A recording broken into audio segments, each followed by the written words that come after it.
ಅಭಿವೃದ್ಧಿ ಆಗಬೇಕನ್ನೋ ದೃಷ್ಟಿಯಿಂದ ಯಡಿಯೂರಪ್ಪನವರು ಮುಖ್ಯಮಂತ್ರಿ ಇದ್ದಾಗ ಸುಮಾರು 500 ಕೋಟಿ ರೂಪಾಯಿಗಳನ್ನು ಖರ್ಚು ಮಾಡಿ ಸುವರ್ಣಸೌಧ ಕಟ್ಟಿದೆ. ಅಧಿವೇಶನಗಳನ್ನು ಕೂಡ ನಡೆಸ್ತಾ ಬಂದಿದ್ವಿ. ಇಷ್ಟು ವರ್ಷದ ಅಧಿವೇಶನಗಳನ್ನು ನಾವು ನೋಡಿದ್ವಿ. ಬೆಳಗಾವಿಯಲ್ಲಿ ಅಧಿವೇಶನ ಆದಂಥ ಸಂದರ್ಭದಲ್ಲಿ ಉತ್ತರ ಕರ್ನಾಟಕದ ಅನೇಕ ಜಿಲ್ಲೆಗಳಿಗೆ ಕಾಮಗಾರಿಗಳ ಅಭಿವೃದ್ಧಿ ಮಂಜೂರಾತಿ, ಯೋಜನೆಗಳ ಅಭಿವೃದ್ಧಿ ಮಂಜೂರಾತಿ ನಿರಂತರವಾಗಿ ಮಾಡ್ಕೊಂಡು ಬಂದಿದ್ವಿ. ನಮ್ಮ ಸರ್ಕಾರದ ಕೊನೆ ಅಧಿವೇಶನ ಬೆಳಗಾವಿಯಲ್ಲಿ ಆದಾಗ ಬಸವರಾಜ ಬೊಮ್ಮಾಯಿ ಅವರು ಮುಖ್ಯಮಂತ್ರಿ 22,000 ಕೋಟಿ ರೂಪಾಯಿ ಉತ್ತರ ಕರ್ನಾಟಕದ ನೀರಾವರಿ ಯೋಜನೆಗಳು, ರಸ್ತೆಗಳು, ಕೆರೆಕಟ್ಟೆಗಳು, ಇನ್ನುಳಿದಂಥ ಶಾಲೆ ಕಾಲೇಜುಗಳನ್ನು ಮಂಜೂರು ಮಾಡಿ ಆದೇಶ ಮಾಡೋದು ಅಷ್ಟೇ ಅಲ್ಲದೆ ಟೆಂಡರ್ ಕರೆದು ಕಾಮಗಾರಿಗಳನ್ನು ಕೂಡ ನಾವು ಪ್ರಾರಂಭ ಮಾಡಿಸಿದ್ವಿ. ಆದರೆ ಈ ವರ್ಷ ಸಿದ್ದರಾಮಯ್ಯನವ್ರ ನೇತೃತ್ವದ ಸರ್ಕಾರ ಸುಳ್ಳು ಭರವಸೆಗಳನ್ನು ನೀಡಿ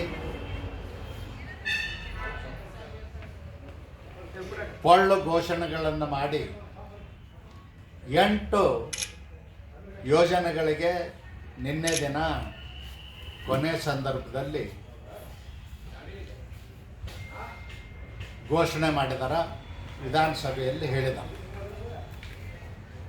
ಎಂಥ ಮೋಸದ ಆಟ ಅಂದ್ರೆ ರೈತರ ಸಾಲ ಮನ್ನಾ ಮಾಡಿದ್ದೀನಿ ಅಂತ ಹೇಳಿದ.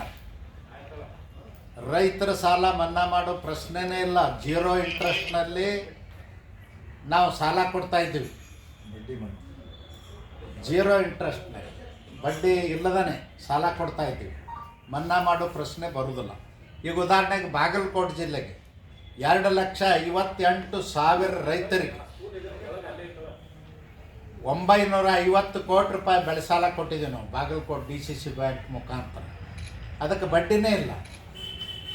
ಪ್ರತಿಯೊಬ್ಬ ರೈತರಿಗೂ 2 ಲಕ್ಷ ರೂಪಾಯಿ ಕನಿಷ್ಠ ಕೊಡ್ತಾಯಿದ್ವಿ, ಗರಿಷ್ಠ 3 ಲಕ್ಷ ಕೊಡ್ತಾಯಿದ್ವಿ.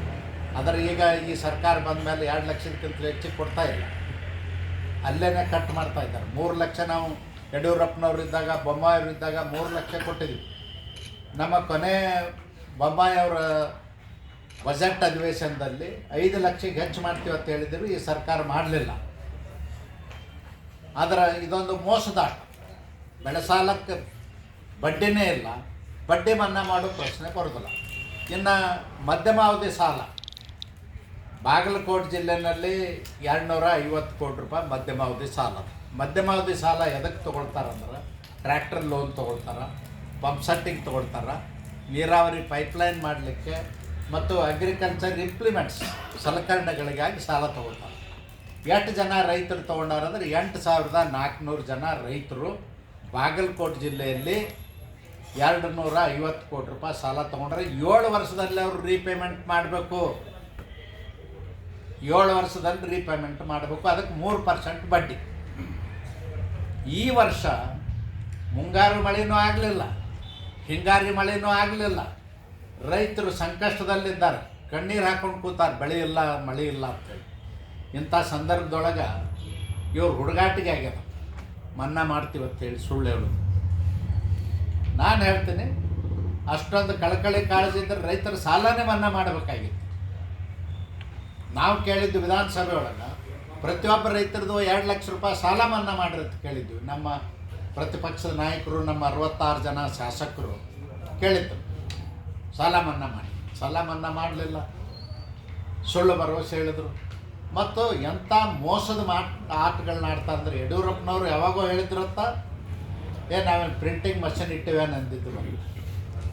ಅದಾದ ನಂತರ ಯಡಿಯೂರಪ್ಪನವರು ರೈತರ ಸಾಲ ಮನ್ನಾ ಮಾಡಿದಾರ, 0% ಸಾಲ ಕೊಟ್ಟಿದ್ದಾರ, ಹಾಲಿನ ಬೆಲೆ ಹೆಚ್ಚು ಮಾಡಿದಾರ, ರೈತರಿಗೆ ಹಾಲಿನ ಸಬ್ಸಿಡಿ ಹೆಚ್ಚು ಮಾಡಿದ್ದಾರೆ.